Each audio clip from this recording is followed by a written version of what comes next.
আমি অনেক সময় শয়তানের ধোকায় পড়ে আল্লাহকে নিয়ে খুব বেশি চিন্তা হয় এবং প্রিয় নবীজির হাদিস শোনার পরও নবীজিকে নিয়েও শয়তান মাঝে মধ্যে বাজে চিন্তা ঢুকিয়ে দেয়।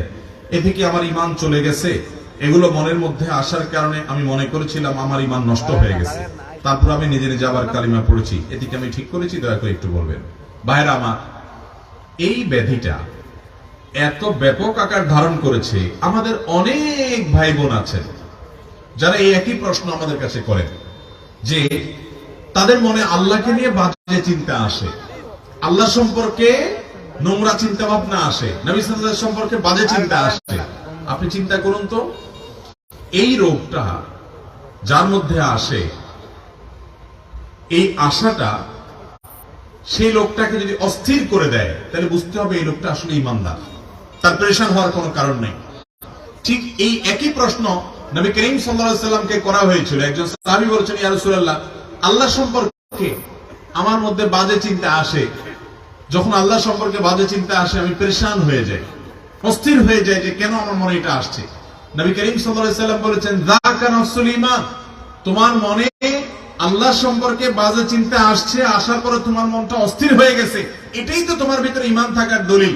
কারণ খালি ঘরে চোর আসে না, যেই ঘরে টাকা পয়সা জিনিসপত্র থাকে ওখানে চোর যায়। তোমার মনের ভিতরে শয়তান এসে তোমার ভিতরে যেহেতু ঈমান আছে, এই জন্য বাজে চিন্তা ঢুকাচ্ছে, তোমার ঈমান নষ্ট করার চেষ্টা করছে। তুমি সেটা টের পেয়ে গেছো, অস্থির হচ্ছ, পেরেশান হচ্ছ, এর মানে হলো তোমার ভিতরে ঈমান আছে। এটা ঈমান থাকার প্রমাণ। টেনশনের কারণ নাই, বরং আল্লাহ শুকর আদায় করবা, আর এটাকে একেবারেই আমল নিবা না। এরকম ইচ্ছার বাইরে মনে বাজে চিন্তা শয়তান ঢুকিয়ে দিচ্ছে, এর কারণে আপনার ঈমানের ক্ষতি হবে না, এর কারণে আপনি বেঈমান হবেন না, বরং এরকম পরিস্থিতি আসলে কয়েকটা কাজ করবেন। নাম্বার 1, এটাকে একদম আমলে নিবেন না। নাম্বার 2, খুশি হবেন যে আমার ভিতরে ঈমান আছে, এজন্য শয়তান আমাকে খোঁচাচ্ছে।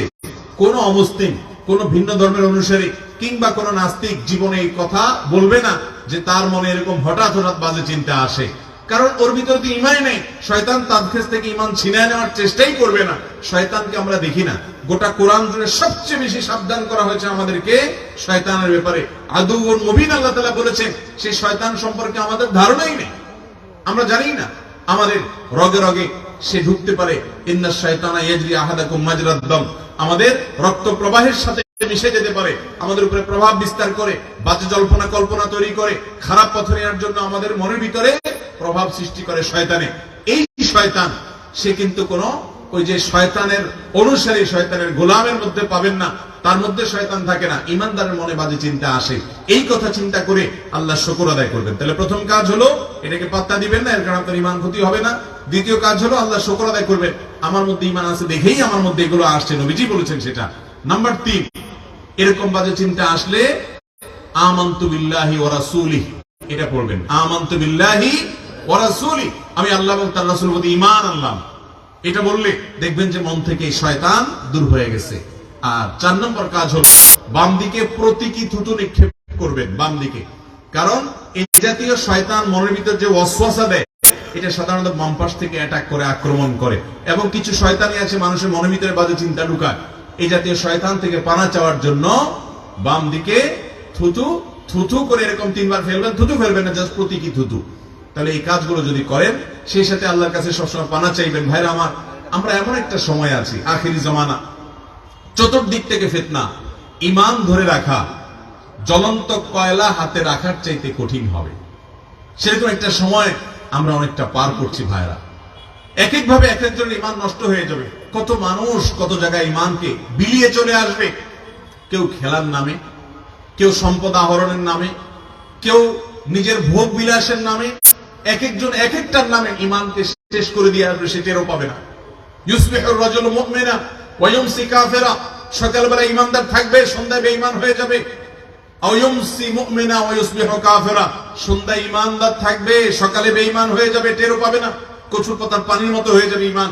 জ্বলন্ত কয়লা রাখা যত কষ্টের হবে, ঈমানের উপরে টিকা তত কঠিন হবে। এরকম জটিল একটা পরিস্থিতির মধ্যে আমরা আছি। আমাদের ছেলে মেয়েরা, তাদের জন্য ভবিষ্যৎটা আরো কঠিন হয়তো হবে। তো এই জন্য আল্লাহর কাছে ভাই চোখের পানি ফেলে পানা চাইতে হবে, আল্লাহ আপনি আমাকে হেফাজত করেন।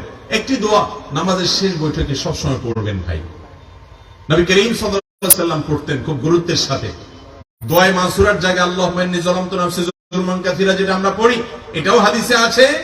এটার জায়গায় মাঝে মধ্যে ওই দোয়াটাও পড়বেন, এটার জায়গায় ওইটা পড়বেন মাঝে মধ্যে। নবী সাল্লাল্লাহু আলাইহি ওয়াসাল্লাম পড়তেন আল্লাহুম্মা ইন্নী আউযু বিকা মিন আযাবিল কবর, আল্লাহুম্মা ইন্নী আউযু বিকা মিন আযাবি জাহান্নাম ওয়া মিন আযাবিল কবর ওয়া আউযু বিকা মিন ফিতনাতিল মাহইয়া ওয়াল মামাত ওয়া আউযু বিকা মিন শাররি ফিতনাতিল মাসীহিদ দাজ্জাল। চারটা জিনিস থেকে নবী সাল্লাল্লাহু আলাইহি ওয়াসাল্লাম পানা চাইতেন। জাহান্নাম থেকে পানা চাইতেন, কবরের আযাব থেকে পানা চাইতেন, জীবন এবং মরণের ফিতনা থেকে। দুনিয়াতে যত রকমের ফিতনা আছে, এই যে মনের ভিতরে বাজে চিন্তা ঢুকাচ্ছে শয়তান একটা ফিতনা, এই ফিতনা থেকে পানা চাইতেন। অনেকে অনেক কিছুর নামে ঈমান হারা হয়ে যাবে, সেটারও পাবে না। ঈমানের চেতনা হারা হয়ে যাবে অনেকে, এবং দাজ্জালের ফিতনা থেকে পানা চাইবো। অতএব সর্বশেষ আমল হলো আল্লাহর কাছে পানা চাইবো বেশি বেশি করে। আবারও বলছি, আল্লাহকে এই বাজে চিন্তা আসছে, প্রথমত এটাকে কেয়ার করবেন না, কারণ এটা শয়তান দিচ্ছে, এর কারণে আপনার ঈমান নষ্ট হবে না। দ্বিতীয়ত, এটা ভেবে খুশি হবেন যে এটা আপনার ভেতরকার ঈমান থাকার প্রমাণ, যে আপনার ভেতরকার ঈমান হওয়ার জন্য শয়তান চেষ্টা করছে, আপনি টের পেয়ে গেছেন। নবী সাল্লাল্লাহু আলাইহি ওয়াসাল্লাম এর হাদিস অনুযায়ী যাকা নফসুল ঈমান, এটাই ঈমানের আলামত। অতএব আপনি এটা ভেবে খুশি হবেন, দেখবেন শয়তান দৌড়ের উপরে থাকবে। নাম্বার 3, এরকম জল্পনা কল্পনা আসলে আমানতু বিল্লাহি ওয়া রাসূলি পড়ে ঈমানকে নবায়ন করে ফেলবেন সাথে সাথে। নাম্বার 4, বাম দিকে প্রতীকী নিক্ষেপ করবেন। আর 5 নম্বর হলো আল্লাহর কাছে পানা চাইবেন। আল্লাহ তাআলা আমাদেরকে আখিরি জামানার বহুবিধ ফিতনার মধ্যে আমাদের ঈমানগুলোকে হেফাজত করার তৌফিক